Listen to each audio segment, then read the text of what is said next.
Pang-iisnab ni Barbie Imperial kay Sharon Cuneta, fake news pala. I haven't even seen you in person, pahayag ng megastar.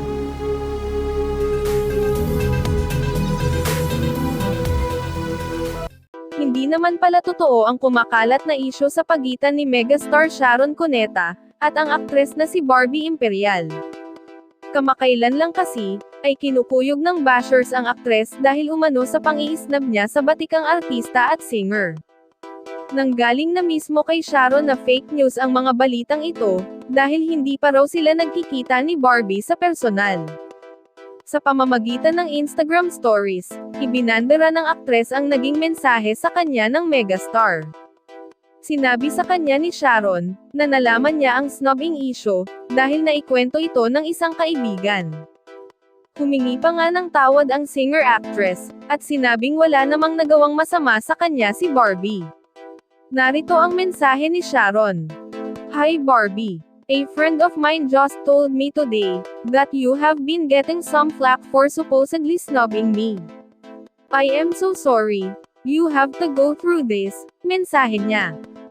Sipa niya, I haven't even seen you in person, as far as I can remember. You have done nothing wrong. Hiling pa ni Sharon, na sana ay magkita rin silang dalawa sa personal. I hope to meet you someday. Please be strong, and remember I have no idea where this issue came from either. God bless you, and I hope you don't mind my posting this on your comments. Take care, lahad ng megastar. Nag-reply naman agad ang aktres at ito ay nagpasalamat kay Sharon. Say ni Barbie, thank you Miss Sharon. Ibinahagi rin ni Sharon sa kanyang IG story ang naging mensahe para sa aktres, at sinabi na sana ay maging malinaw na ang kontrobersya sa pagitan nilang dalawa. Ayon sa caption ng singer, I hope it clears us that issue.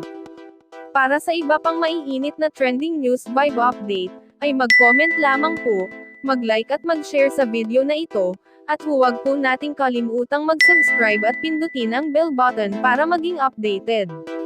Maraming salamat po sa inyong panonood.